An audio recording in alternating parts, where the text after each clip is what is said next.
Southern Smoke Foundation is a nonprofit that exists specifically for food and beverage workers, and the organization really steps up when folks in the industry need them.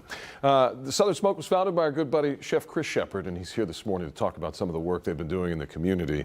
I mean, what a couple of months. I'm trying to think of the time. It's been since May, since that derecho, that you guys have been busy helping folks in the food and beverage industry. May 16th, I think it was, yeah. Yeah. A lot of applications this year? Oh, yeah. With derecho, we funded over almost $400,000 to food and beverage workers in the Houston area right now. And that was with a little under 400, about 450 applications. Right now, we're at about 800 for Beryl. So, yeah, that's a lot. It's a lot. That's a lot. Which is the beginning of it. And what kinds of stories are you hearing? I mean, I'm sure it's similar to what we've heard from a lot of folks. Yeah, it's the lost wages. It's the no power. It's the, tree fell down. How do I pay my deductible? Things like that. So, maybe I can't get to work. Yeah, it's a lot of that. Maybe the car took a tree. Or, when restaurants go out for, 8 to, anywhere from 4 to 8 days, like that is a serious problem for how do I pay my electric bill now when it does come back. Right. So it's, how do I put food on the table? I lost all my groceries. That's what we're funding a lot of right now. What about the restaurants themselves? I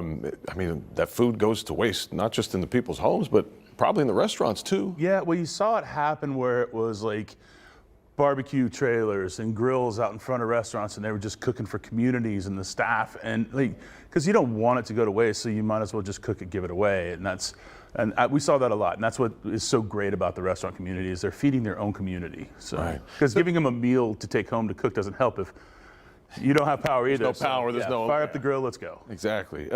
So I imagine too. I mean, you've got these big companies that own these big chain restaurants, and some of the upper management, some of those folks, they're on salary, they're getting paid. But the reason Southern Smoke exists really, it's you come down to that frontline worker in the food and beverage industry, that person that makes that favorite drink for you, that person that makes that favorite sandwich that you love, and they really suffer in a way that maybe the rest of the industry doesn't. Well, it's kind of what we say is that if you literally put a piece of food into your mouth or a beverage of any sort into your body, that's what we take care of, right? If you are essential for the food and beverage chain, for it to get from the farm to the plate and then on after, that's what we take care of. And you start to see that's an industry that works paycheck to paycheck, and when you go a week or so without a paycheck, that's really, it puts a hurting on the body. It puts a hurting on your family. Yeah. Well, to your point, in that sense, it's the entire food chain. Yeah. So presumably, farmers around here got soaked. They were without power, right? Same situation? Yep. Okay. So for Southern Smoke, I mean, obviously you guys are taking applications. You're sort of vetting them and figuring out where the need is. It's not too late for people to apply, right? It is not, no. And it's also not too late for people to donate, because, it's one of those things like we have to get the funds to give the funds. And if at this point right now where we're at is if you're, if you love the food and beverage industry, if you love to go out to eat, if you just go out to eat, whether it be through a drive-through or a sit-down meal, if you got a little extra, we need a little extra to give. And really every dollar helps. It does. Every dollar really does help. Okay, so the festival's coming up again this October. October 5th. October 5th, so we are a little less than a few months away. Big celebration once again this year. We're taking over Discovery Green again, 73 chefs coming from around the country. Tickets went on sale 2 days ago. So it's, we'll do 3,000 people. We've got everybody from, we changed it up a little bit this year. VIP is now in its own giant area inside of the Grove. And then we decided to do a little culinary stage this year. So we've got folks like Brooke Williamson and Christina Tosi and Pat Martin and many others coming in to do demos. And then, Would you call that like a master class? I mean, it's a demo, really, but it is essentially like you're getting up close and personal with these incredible chefs, learning some secrets. You are. And then book signing area, but then just also tons of food, tons of wine, tons of beer, all your things. A little bit of everything. Yeah, and moving it to Discovery Green is just such a great venue. So again, October 5th, southernsmoke.org is the place to go to get your tickets. And getting tickets to this is a great way to help out with the food and beverage workers right now, right? Because you get to go have fun. You can write it off. You can get your company to match it, like however you want to do it. Yeah. But it then goes back to the food and beverage workers that are going to be there helping you and letting you have a good time on October 5th. So. Yeah, indeed. And the tickets are on sale right now. That's the thing. I mean, each and every year you have these different fundraisers throughout the year, but those fundraisers are only a couple of times, but the need is always there, isn't Every it? day of the year.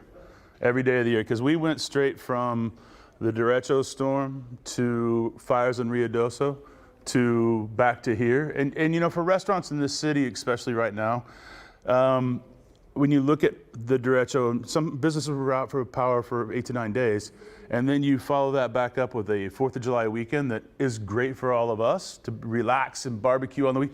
But that happens on a Thursday. That weekend is just wiped out. There's no business in restaurants. Yeah, the restaurants are so slow. Yeah, right. And then all of a sudden you come to the storm last week with Beryl. Yeah. You start to see those coffers dwindle, you know? I mean, is it safe to say that our restaurant industry in Houston is a little seasonal? I mean, doesn't it always slow down a little bit in the summer anyway? It does because of vacations. People get out of school, kids are in camp, people go on vacations. But, you know, you expect it starting at the beginning of June, kind of into the middle of August when people are back. Yeah. But then people go to school and you got to get your kids in school, and then everything kind of slows down until September or October. But like, it's terrible that that's also storm season for us. Right. Right, because we see what happens right now. That was kind of the point, right? I mean, this is like a double, triple whammy in that sense. If you include all those things that you're talking about, in addition to just it being kind of generally. So I'm going to challenge people to, one, if they want, come to Southern Smoke. Get tickets for that, but also just to, you know, if you got a little extra, donate to southernsmoke.org, super easy, but also just go visit your restaurants, right? If you can, drive-throughs, fast casual, sit down, whatever it is, they need your support right now more than ever. They do, and obviously a lot of them have power back now, thankfully. Yeah. And for those who are still struggling, Southern Smoke is there, and they need your help, and we appreciate it as well. I've been part of Southern Smoke Festival since the beginning and proud of it. So southernsmoke.org, Chef Chris Shepard's in the house, and y'all don't forget to check out Eat Like a Local, his show on KPRC2 and the KPRC2 Plus live stream. Chef, thanks for coming in. I hope we inspired some folks, and we appreciate the help.